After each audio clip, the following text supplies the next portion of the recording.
இன்றைக்கி night dinner பணியாரம் செஞ்சுக்கிட்டுருக்கிறேன். தாளித்து தான் செஞ்சுருக்கிறேன். அடிமாவு வழக்கம் போல் வெங்காயம் போட்டு தாளித்து ஊற்றிருக்கிறேன். இதுக்கு கொஞ்சம் தேங்காய் சட்னி செஞ்சுருக்கிறேன். கொஞ்சமாக இப்போ இந்த பணியாரத்துக்கு மட்டும் ஆகிற மாதிரி ஒரு துண்டு தேங்காய் பொட்டுக்கடலை போட்டு காஞ்ச மிளகாய் போட்டு செஞ்சது. சட்னி என்னவோ எனக்கு காஞ்ச மிளகாய் தான் நல்லா இருக்கிற மாதிரி இருக்குது. பச்சை மிளகாய் போட்டால் ஒரு மாதிரி பச்சை வாசனை அடிக்கிற மாதிரி இருக்குது. சரின்னு தாளிக்க கூட இல்லை, அப்படியே எடுத்து வச்சுருக்கிறேன்.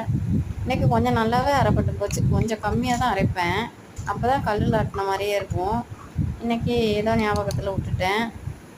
அப்புறம் இப்படி இனிமேல் எடுத்து வச்சு சாப்பிட வேண்டியது தான். ரெடி ஆகிடுச்சு பணியாரமும். இந்த பக்கம் ஒரு அடிசலும் ரெடி ஆகிக்கிட்டு இருக்குது. இதை சாப்பிட்டுட்டு சுக்கு மல்லி காப்பி குடிக்கணும். ராஜம் சுக்கு மல்லி காப்பியும் வாங்கி வச்சுருக்கிறேன். அன்றைக்கி மார்க்கெட் போனப்போ வாங்கிட்டு வந்தேன்.